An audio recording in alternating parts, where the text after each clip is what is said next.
gracias. Dios del cielo, ponemos nuestra vida en tus manos.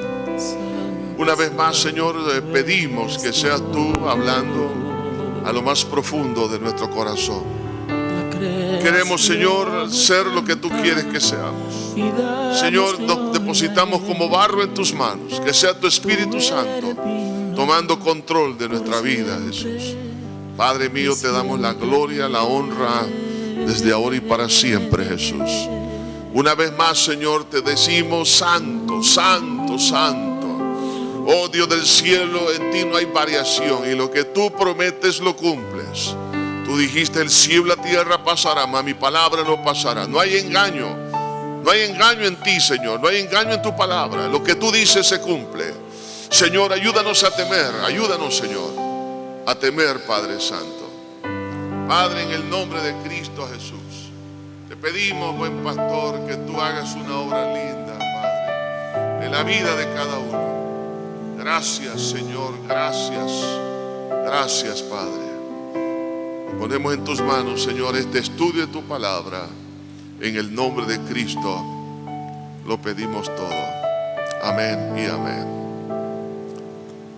Gloria al Señor. Pueden tomar su lugar. Vamos a estudiar en esta oportunidad bajo este tema, que es uno de los temas que algunas veces no se ha tocado muy a menudo, y tiene que ver con la señal de la profanación del templo en Jerusalén. Es una señal profética, la cual encontramos en varios pasajes de la palabra de Dios, tanto en Lucas, en Marcos y también en Mateo. Así que vamos a leer la porción que está en Mateo capítulo 24. Dice así, Mateo capítulo 24, versículo 15. Por tanto, cuando veáis en el lugar santo la abominación desoladora de que habló el profeta Daniel, el que le entienda, entonces los que estén en Judea huyan a los montes, y el que esté en la azotea no descienda para tomar algo de su casa, y el que esté en el campo no vuelva atrás para tomar su capa. Mas hay de las que estén en cinta y de los que críen en aquellos días. Orad pues que vuestra huida no sea en invierno ni en día de reposo, porque habrá entonces gran tribulación, cual no la ha habido desde el principio del mundo hasta ahora, ni la habrá. Y si aquellos días no fuesen acortados, nadie sería salvo, mas por causa de los escogidos, aquellos días serán acortados. Aquí estamos viendo realmente una de las profecías que se remonta a uno de los momentos más críticos en el desarrollo profético.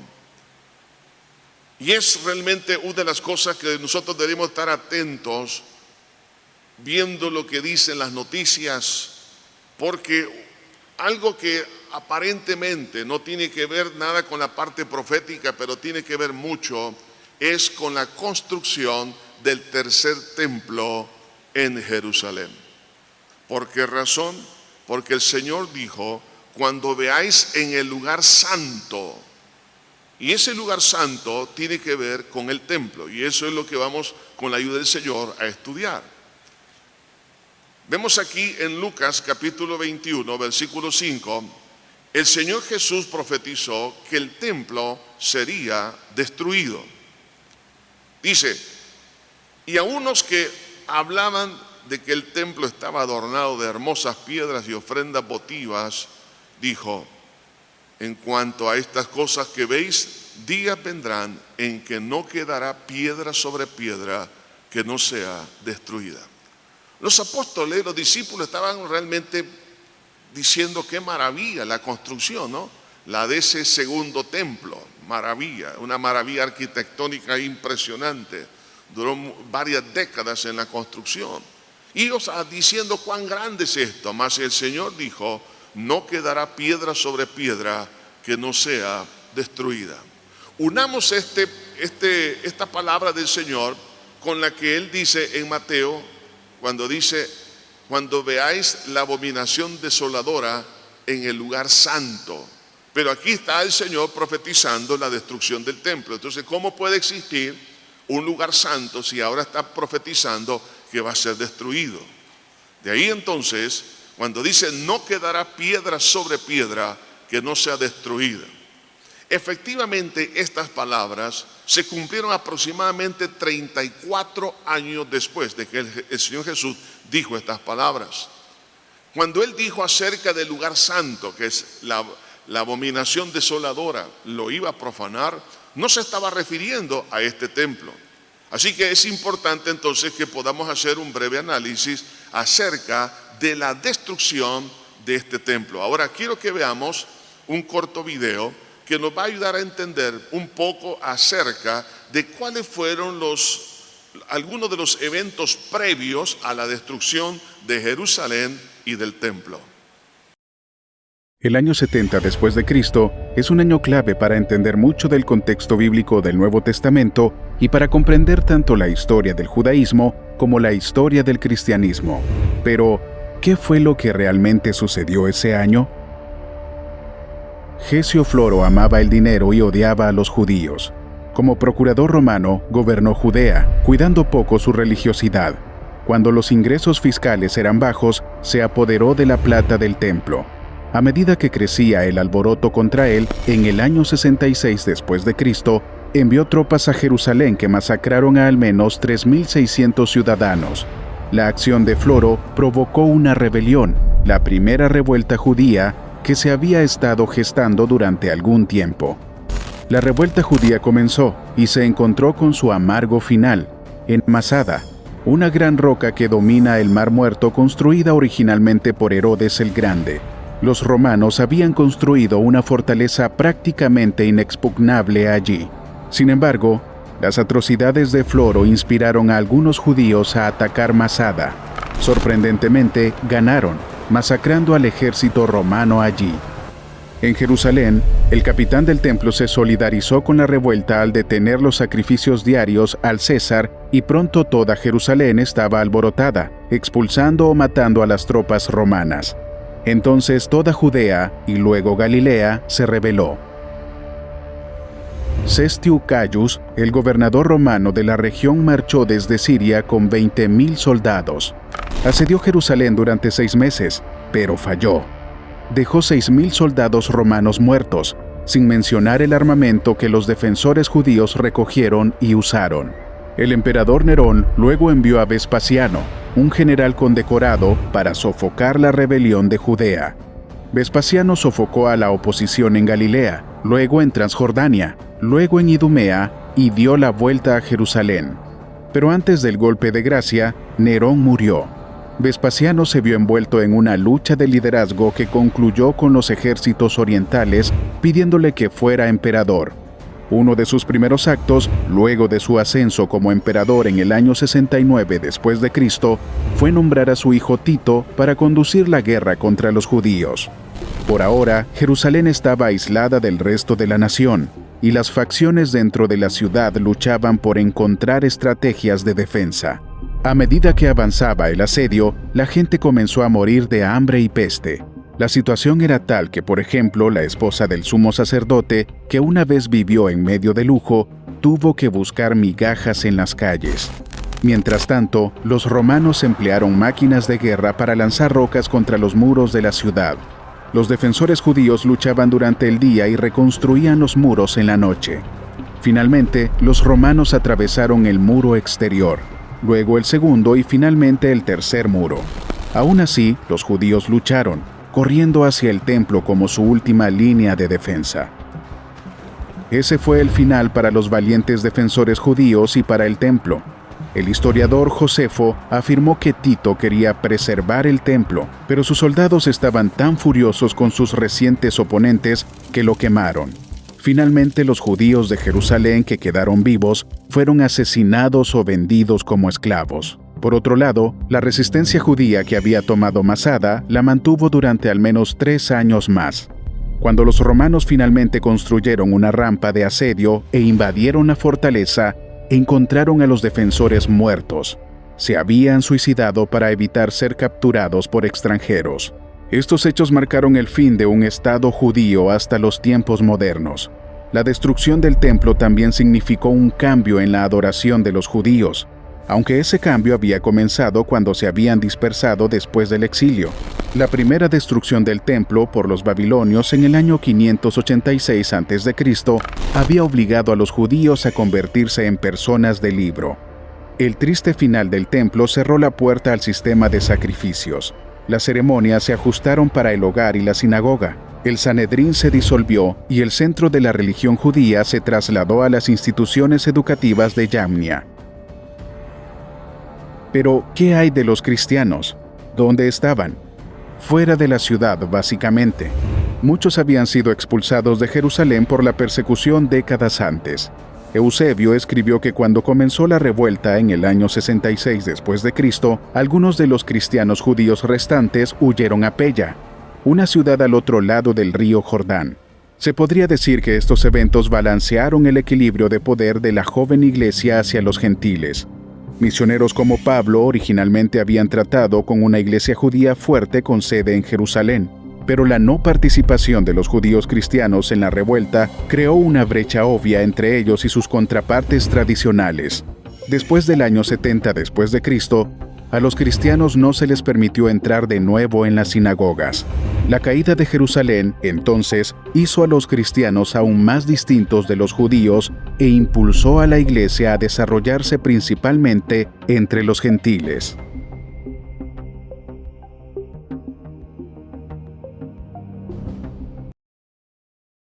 Al conocer un poco de trasfondo de la caída de lo que es el templo en Jerusalén y además de eso la misma ciudad, es aquí donde podemos nosotros entender las palabras del Señor cuando dijo: cuando veáis la abominación desoladora sentada en el lugar donde no debe de estar. Ahora, el Señor Jesús ya había profetizado que el templo iba a ser destruido y la ciudad de Jerusalén. Efectivamente eso pasó en el año 70. Previo a todo eso hubieron algunas revueltas de carácter político y religioso que llevaron a la destrucción de todo esto.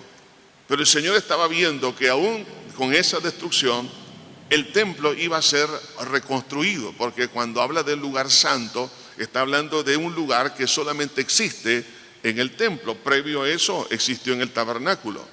Por eso el Señor en Lucas 21:20 dice: cuando viereis en Jerusalén, oiga bien esto, hay que poner atención a todo lo que pasa en Jerusalén, en Israel, especialmente en Jerusalén, rodeado de ejércitos, sabed entonces que su destrucción ha llegado.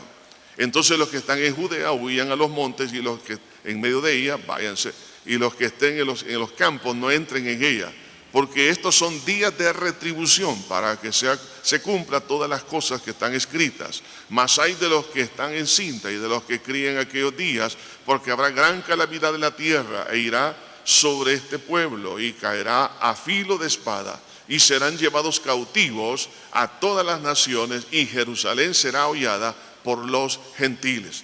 Efectivamente, esto es lo que pasó en el año 70. Fueron destruidas la ciudad de Jerusalén, fueron muertos a filo de espada y fueron llevados también la mayoría a la cautividad en todas las naciones. Es lo que se conoce como la diáspora del año 70. Entonces, a partir de ese momento, la nación de Israel fue esparcida por toda la tierra.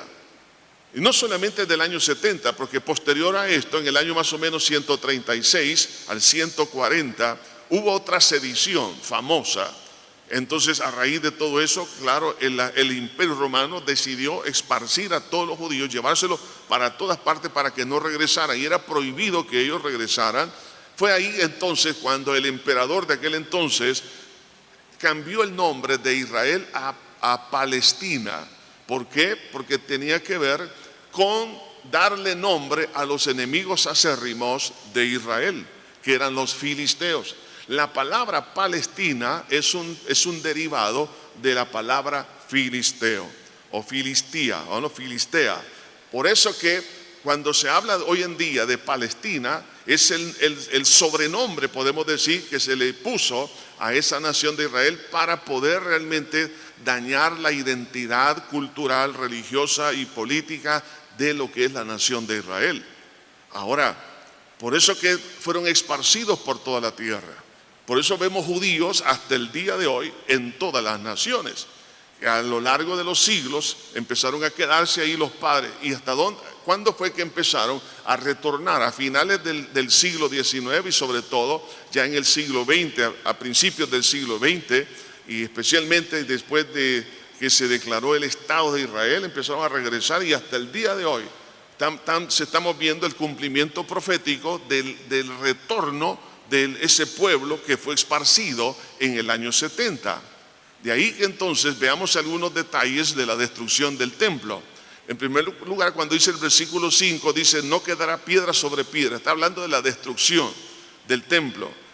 Dice aquí, dice, su destrucción ha llegado. O sea que la ciudad iba a ser sitiada y destruida. Además de eso dice, estos son días de retribución. ¿Por qué menciona la palabra retribución? Porque tiene que ver con la justicia retributiva, es decir, como un castigo. El Señor Jesucristo se los advirtió cuando le dijo, si supieses cuánto es para la ciudad de Jerusalén lo que significa la paz. El Señor se los advirtió cuando le dijo también, cuántas veces quise recogeros así como la gallina recoge a sus polluelos y no quisiste. Por cuanto no quisiste, te derribarán a tierra y no quedará piedra sobre piedra. Sencillamente fue una retribución al rechazo a la salvación en la persona de Cristo. Y esto el Señor lo profetizó, efectivamente esto pasó. Ahora, vean esto, si Dios cuando dice algo que va a suceder, va a suceder. Y esto no le quede la menor duda a nadie. Por eso que otro de los detalles es que vemos el versículo 24 y dice, caerán a filo de espada. Ya el Señor les estaba diciendo de qué manera iban a morir. Pero también les estaba diciendo, serán llevados cautivos a todas las naciones. Efectivamente, todo el pueblo judío esparcido por toda la tierra realmente tiene que ver con la diáspora del año 70, que muchos serían llevados a la cautividad y Jerusalén sería ocupada o hollada por los gentiles. Entonces vemos que a lo largo de muchos siglos la ciudad de Jerusalén fue totalmente gobernada por los gentiles y hoy en día está dividida en 4 segmentos. Pero igualmente el pleito hasta el día de hoy es sobre la hegemonía de esa ciudad. ¿Por qué? Porque todavía hay presencia gentil tomando control de todo esto. El Señor se los advirtió de lo que iba a acontecer. Pero en medio de todo esto, el Señor sabiendo lo que iba a suceder en el año 70, la destrucción del templo, cuando el Señor dice, y cuando veáis la abominación desoladora en el lugar santo, eso tiene que ver con el templo, pero el Señor sabía que el templo iba a ser destruido.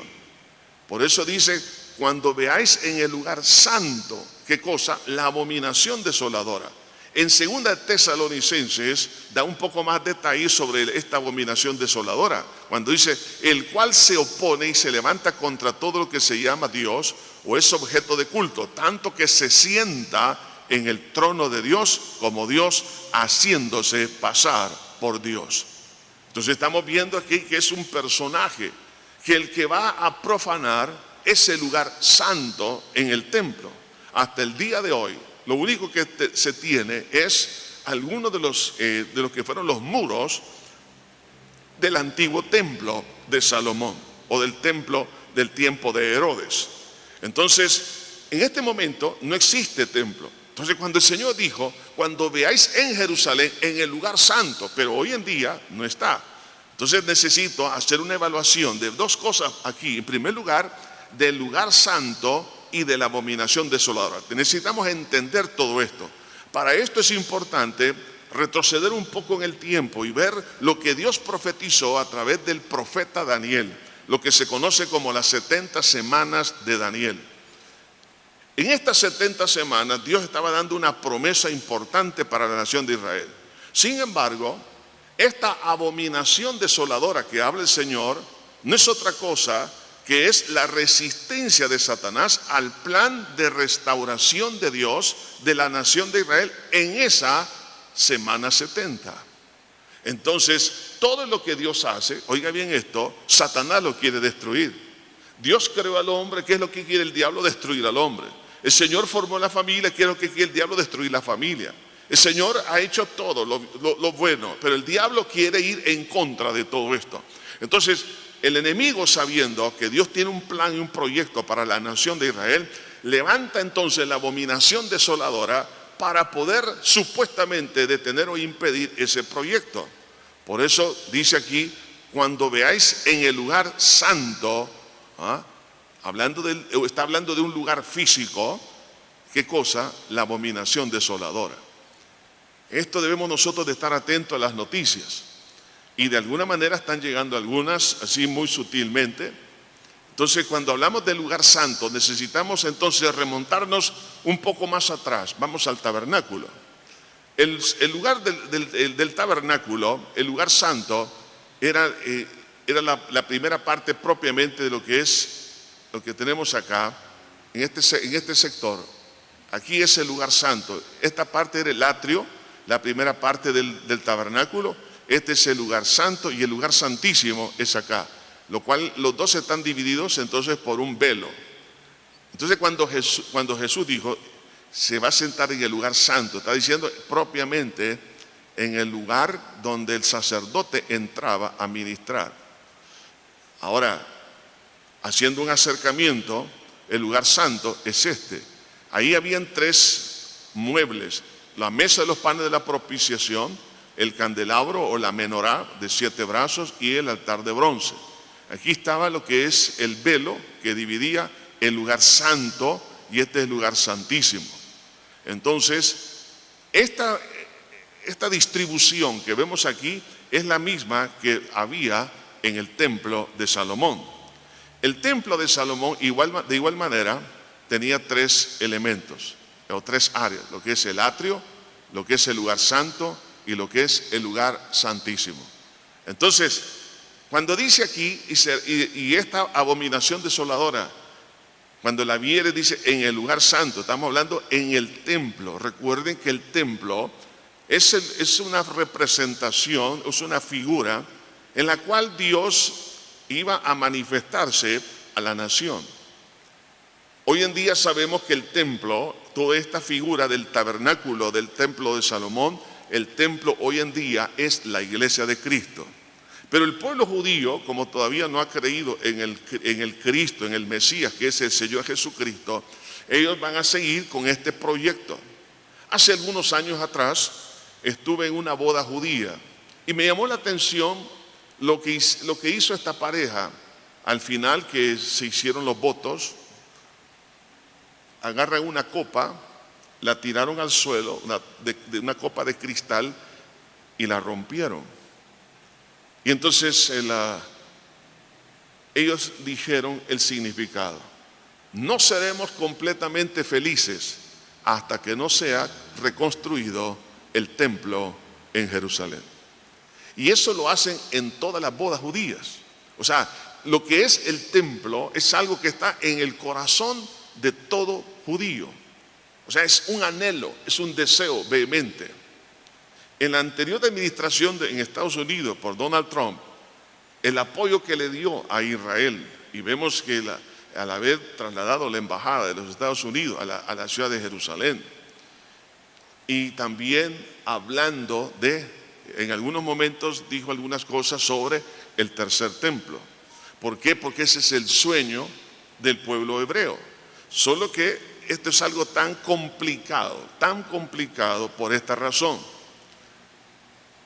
Porque en el lugar donde estuvo el templo, ahí está hoy en día lo que se conoce como la mezquita de Omar o la mezquita de la Roca. O sea, no hay templo en Jerusalén en la actualidad. O sea, todo lo que miran ustedes en esa explanada, es ahí donde estuvo ese templo. Entonces, cuando dice el Señor, cuando veáis la abominación desoladora en el lugar santo, es decir, ya está presuponiendo de la construcción o está profetizando la construcción de ese templo. Ahora, no se puede construir el templo en cualquier otro lugar, sino en el lugar que Dios determinó que tenía que ser.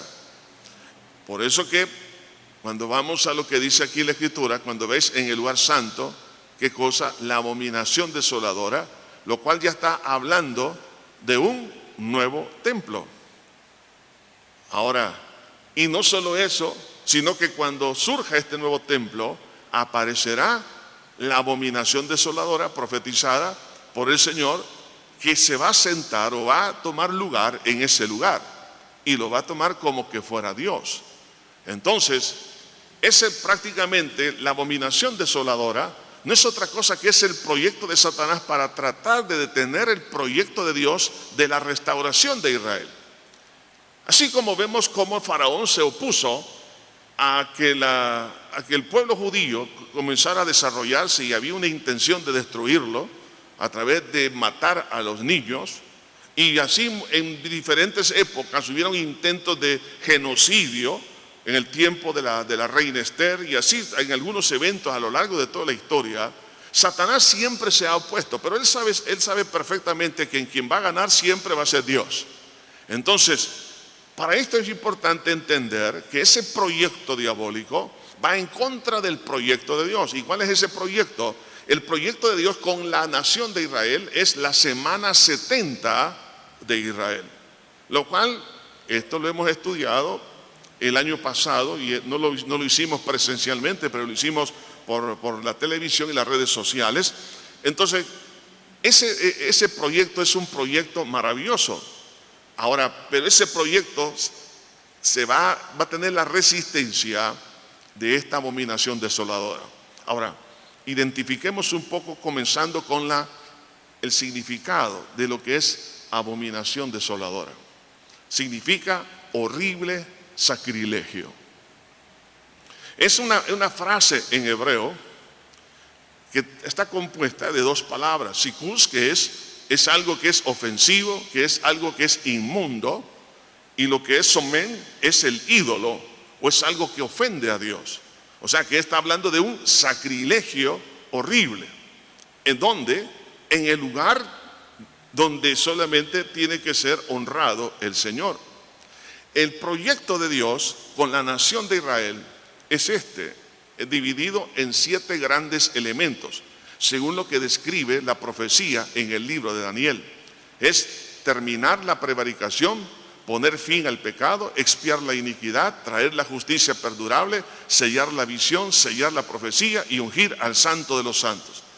Estos 7 promesas Dios las ha de cumplir a toda la nación de Israel durante esos 7 años, ¿no? Lo que se conoce como la semana 70 de Daniel. Ahora, el enemigo no quiere que suceda esto, que se termine la prevaricación, que se ponga fin al pecado, es decir, en otras palabras, que haya una resurrección o un avivamiento espiritual en la nación de Israel. El enemigo quiere la destrucción de esa nación, espiritual y de toda naturaleza. Ahora bien, ese proyecto es opuesto por esa abominación desoladora. Es un proyecto diabólico. ¿Con qué objetivo? Para que el pueblo de Israel abandone la fe en Dios.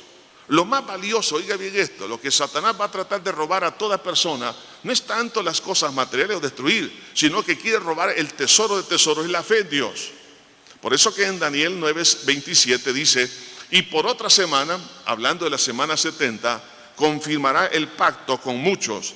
A la mitad de la semana, oiga lo que va a hacer la abominación desoladora: hará cesar el sacrificio y la ofrenda. En otras palabras, la interrupción de lo que se hace, lo que van a hacer en ese templo, lo cual es una réplica de lo que se hizo en los tiempos del tiempo del Señor Jesucristo.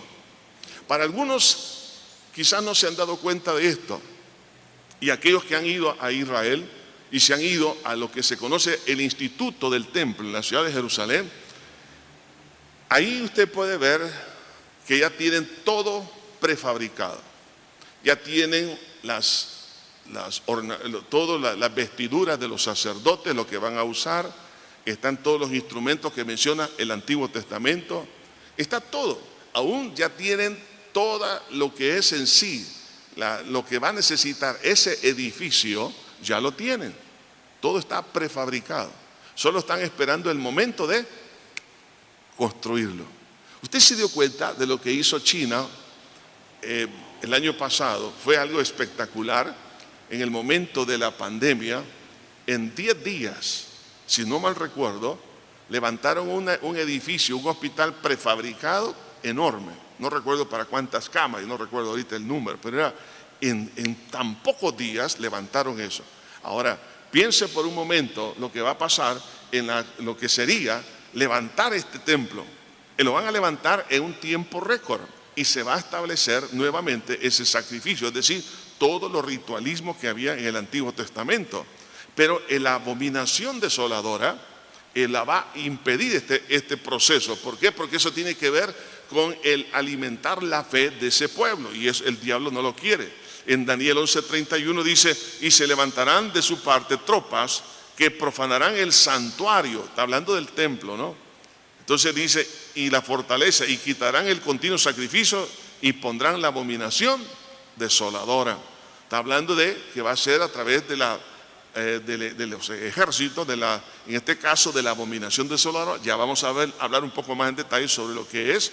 Y también Daniel 12:11 dice: y al llevarse él, oiga esto, está hablando de un individuo, entonces la multitud se elevará su corazón y derribará muchos millares, mas no prevalecerá. O sea, está hablando de un líder, ¿no? De un líder que va a tener un carisma de carácter global que se convierte en la abominación desoladora. Por eso que en Marcos 13:14 dice: pero cuando veáis la abominación desoladora de que habló el profeta Daniel, puesta donde no debe estar. ¿Dónde es que no debe de estar? No debe estar en el lugar santo, en el templo de Jerusalén. Esta misma abominación desoladora no es otra cosa que es el caballo blanco del Apocalipsis. Ese caballo blanco del primer sello no es Cristo. Más adelante sí habla de Jesús cuando viene en las nubes en un caballo blanco. Pero el jinete del caballo blanco que vemos aquí en Apocalipsis capítulo 6 es la imitación de Cristo. En otras palabras, el falso Cristo, el falso Mesías. Entonces la abominación desoladora no es otra cosa que el anticristo. O sea que cuando Jesús dijo: cuando veáis la abominación desoladora en el lugar santo, está diciendo cuando vean el anticristo que llega al templo en Jerusalén. Por eso que estamos hablando, aquí se ve en esta profecía, se ve el surgimiento de un liderazgo para destrucción. Por eso se le ve con un arco, porque surge de un ambiente de propuesta de paz y seguridad. Por eso el color blanco. Sin embargo, sus intenciones son otras. Su estrategia de promoción es someter a las naciones por el temor. Por eso habla de un arco. El arco habla de una amenaza. Con el temor va a someter a las naciones y llega al trono por respaldo de las naciones. Le fue dada, dice, una corona, o sea, le fue dada la autoridad. ¿Y quién se la va a dar? Bueno, se la va a dar el gobierno mundial. Hoy en día estamos escuchando a través de los distintos medios de comunicación la unidad que hay a nivel, o que se quiere tener a nivel global, tener un gobierno mundial. La pregunta es: ¿quién va a gobernar ese gobierno? Ese es lo que se conoce como este jinete del caballo blanco, o lo que se conoce también como la abominación desoladora, lo cual someterá a los pueblos bajo un ideal. Dice: saliendo para vencer. En otras palabras, todo lo que el anticristo va a hacer es someter a las naciones bajo en otras palabras, esto será una dictadura global. Si nos damos cuenta cómo está cambiando el desarrollo de los gobiernos en todo el mundo, está enfocándose en la autocracia. O sea, ahora ya lo que ha sido la democracia ya está pasando de moda. Pero vea, para este entonces, a nivel global, se va a apoyar una dictadura. Y en este caso será este líder que se conoce como la abominación desoladora. De esto podemos hablar en los intentos que han habido, por ejemplo, en la historia. Veamos algunos ejemplos históricos de una burla diabólica de la abominación desoladora. Usted dirá, pero ¿cómo es eso? Está hablando usted del futuro, pero en la historia es que siempre el espíritu de Satanás, el espíritu anticristo, siempre ha estado utilizando a personajes. Les voy a mostrar en este caso, el caso de Antíoco Epífanes. Estamos hablando en el periodo que se conoce como intertestamentario, es decir, el periodo entre lo que es el Antiguo y Nuevo Testamento, hay aproximadamente 400 años. Ahí se levantaron, por ejemplo, lo que se conoce de la guerra de los macabeos y todo lo demás. En ese entonces surge aquí un individuo que es Antíoco Epífanes, quien colocó sobre el altar del templo de Jerusalén un pequeño altar idolátrico que se describe en el libro de Macabeos, no la Biblia, sino el libro de Macabeos 1:54, como la abominación de la desolación. Este hombre, Antíoco Epífanes, llegó a profanar el templo en esa época de una forma tan horrible porque mandó a matar un cerdo y la sangre del cerdo la puso en lo que es en el lugar santísimo. Entonces estamos hablando de que fue una profanación. En otras palabras, Antíoco Epífanes no es otra cosa que otro de los títeres del diablo para poder realmente destruir la fe de una nación. Porque llevar esto, una burla, sencillamente es como para que el pueblo deje de creer en Dios. Ese es el objetivo primario. Entonces, eso lo hizo con el objetivo de destruir la fe del pueblo. Ahora, este sacrilegio provocó ¿qué cosa? Desolación, es decir, vaciado de Dios y de sus verdaderos adoradores. Entonces, ese era el propósito, que era que ya la gente no se reuniera en el templo, que esto ya se olvidaran de Dios, sino que siguieran otras ideas religiosas, pero no en el Dios verdadero. Vemos más adelante, vemos el caso de Vespasiano y de Tito. Vespasiano fue el padre de general Tito. Y en el caso de ellos, cuando Jerusalén fue destruida y el templo, el lugar santo fue profanado por los celotes judíos también posteriormente, y los cristianos que vivían en Judea, conocedores del aviso del Señor, que vemos en Marcos 13:14, huyeron a Pella, a una ciudad que está al norte, en la parte, digamos, este del río Jordán. Entonces vemos aquí que siempre han habido profanaciones. Ahora, pero esta profanación que habla el Señor Jesucristo se remonta a la gran tribulación. O sea que estamos hablando de ese periodo que vendrá de juicio sobre la faz de la tierra. Veamos este esquema. Cuando se habla de la gran tribulación, estamos hablando de un periodo de 7 años bíblicamente. Son 7 años de devastación. Durante estos 7 años que comienzan con el arrebatamiento de la iglesia y la segunda venida de Cristo, entre esos dos grandes eventos está lo que es la gran tribulación. Son 7 años de gran prueba. Comienza con lo que se conoce como los 7 sellos, las 7 copas, las 7 trompetas y las 7 copas. Entonces vemos los sellos, vemos las trompetas y también vemos las copas, lo cual habla de 7, digamos, en primer lugar, de 7 juicios primarios, pero los siguientes 7 juicios de las trompetas serán superiores en cuanto a la intensidad y el sufrimiento, y ya no se diga las últimas 7 plagas o las 7 copas de la ira de Dios. O sea que estamos hablando que el sufrimiento irá de menor a mayor durante esos 7 años. Entonces, ¿dónde es que se va a establecer? ¿Cuándo es que va a llegar aquí entonces el anticristo a sentarse en el templo? Durante los primeros 3 años y medio de estos 7 años, para ese entonces el templo ya habrá sido construido. Oiga bien esto. Eso significa que la iglesia de Cristo no va a tener noticias que ha sido construido. Lo que va a tener noticias es que se va a construir y que es posible el poder hacerlo. Entonces, si nosotros vemos que ya se está construyendo o hay planes de construir el tercer templo, prepare las maletas porque Cristo está, el arrebatamiento de la iglesia está próximo.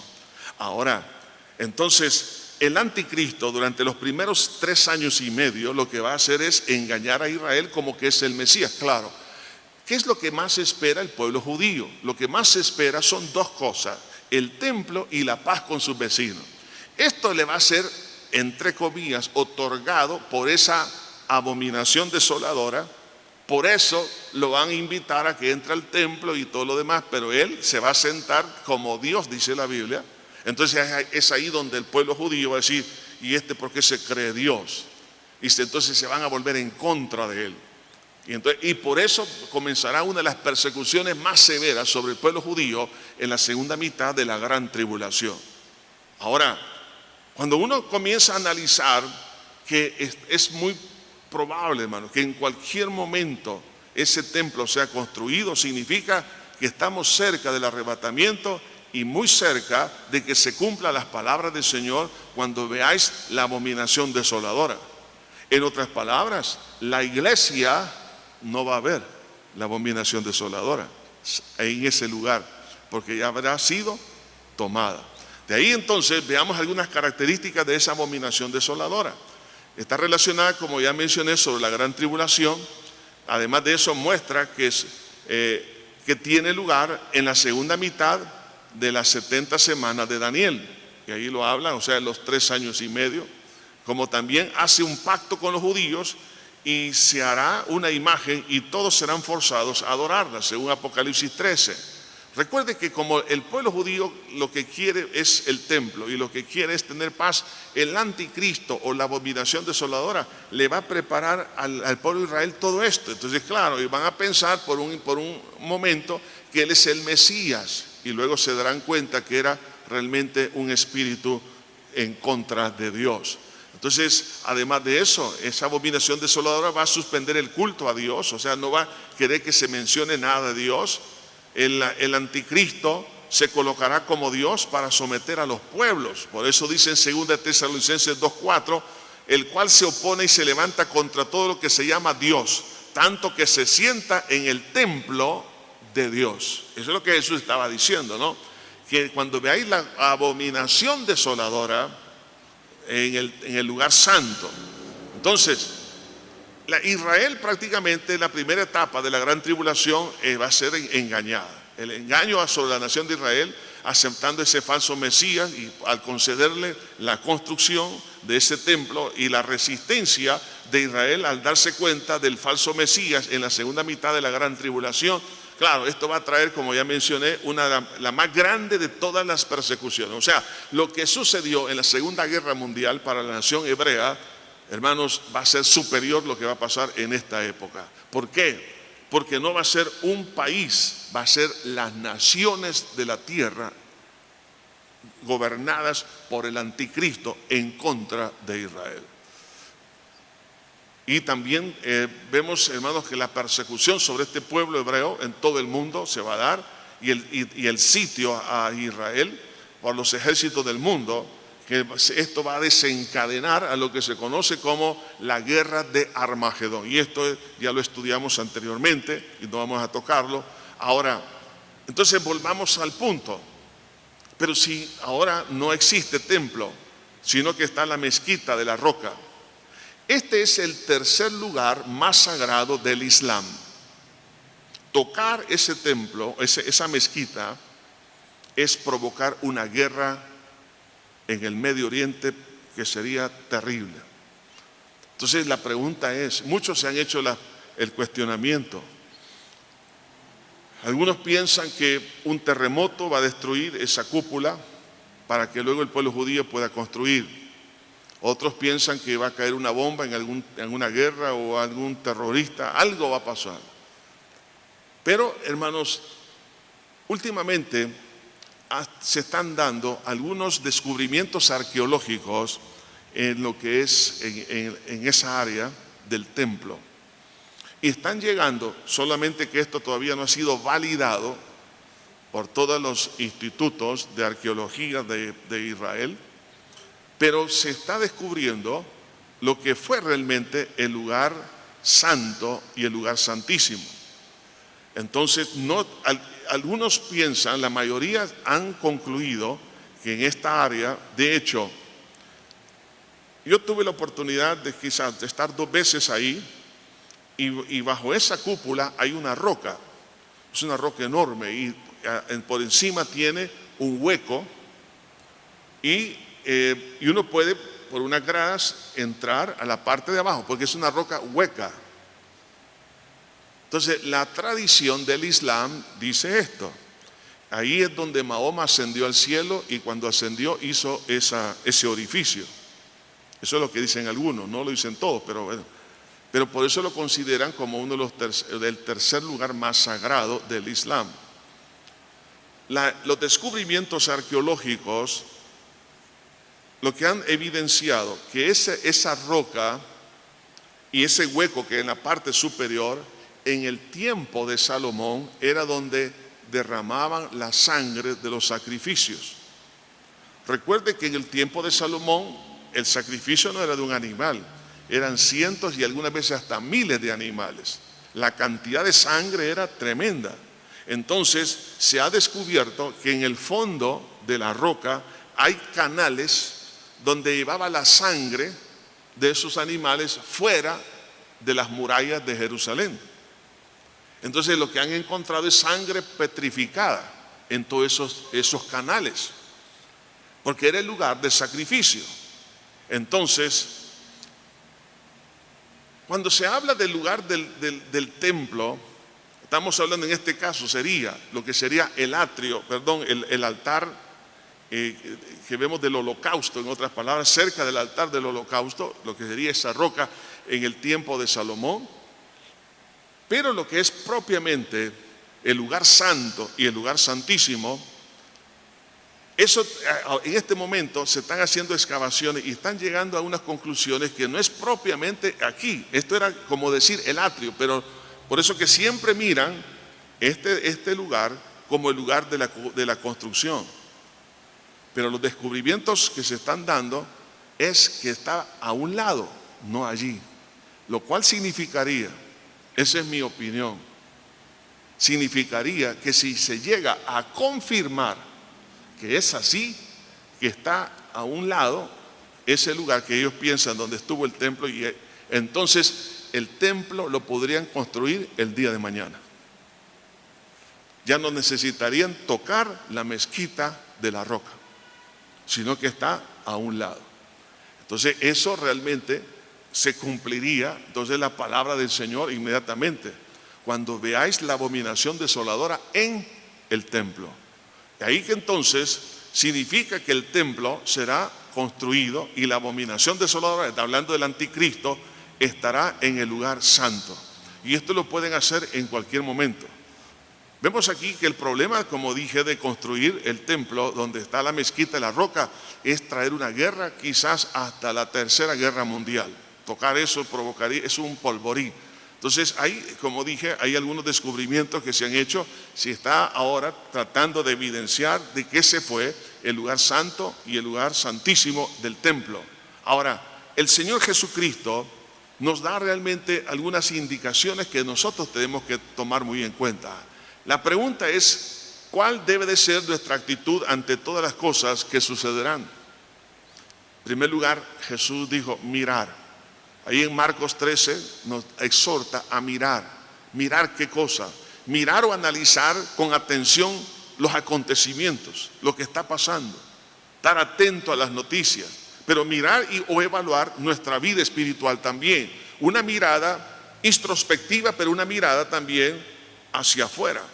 O sea que yo tengo que tener hoy en día, más que nunca, estar atento a lo que está pasando. Pero también la otra palabra es velar, el otro verbo que menciona el Señor Jesús en Mateo 24:42, nos habla de velar, lo cual implica una vida constante en guardarnos en santidad. Velar, o sea, está hablando de un atalaya que ve un riesgo, que ve un peligro. Yo tengo que ver cualquier peligro de carácter espiritual que quiera robarme la fe. Y además de eso, vivir como si el Señor viniera hoy. Eso me exhorta a velar, a cuidarme a mí mismo. Si no me cuido a mí mismo, otro no me va a cuidar. Y orar. lo cual implica que es el poder preservar nuestra alma del mal por la comunión con Jesús. ¿Por qué orar? Porque estamos preservando el alma. La persona que no ora en un tiempo como este, su alma, es decir, sus emociones, su mente, su voluntad, no va a tener la capacidad de soportar lo que ha de venir. Porque orar implica fortalecer nuestra vida por la obra del Espíritu Santo. Entonces, cuando Jesús dijo, cuando veáis la abominación desoladora en el lugar donde no debe de estar, y hablando del lugar santo, está hablando entonces cuán cerca está su venida. Así que, amada iglesia, debemos nosotros de estar pendientes de todo esto, porque si usted el día de mañana escucha, lee por las noticias que el tercer templo está a punto de poderse construir, implica que el anticristo ya está presente, solo que no se ha manifestado. Implica que Cristo viene antes que el anticristo se manifieste, implica que Cristo viene por su iglesia. El que tiene oídos para oír, que oiga. Señor, ante ti venimos en esta hora.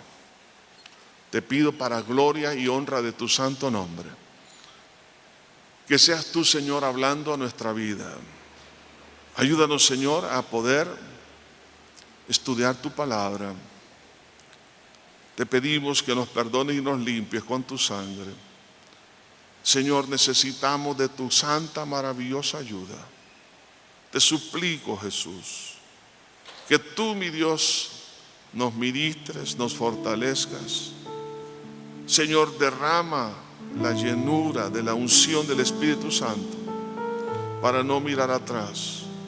En medio, Señor, de nuestra fragilidad, te pedimos fortaleza espiritual. Derrama de esa unción maravillosa, que tu Santo Espíritu, Señor, nos llene hoy y el día de mañana. Buen pastor, gracias, porque todo esto tú lo dejaste para que nos preparemos, para que estemos listos para tu venida, Señor. Porque tú no quieres que nadie se pierda, para que podamos hacer la tarea de llevar el evangelio a toda criatura en toda la tierra, para que podamos ser y hacer lo que necesitamos, Señor, hacer. Señor, te pido que nos abras el entendimiento y que podamos estar, mi Dios, alertas ante todo acontecimiento. En el bello nombre de Cristo lo pedimos todo. Amén y amén. Que Dios me lo bendiga. Gracias por estar en este estudio de la palabra de Dios. Los esperamos en la próxima semana.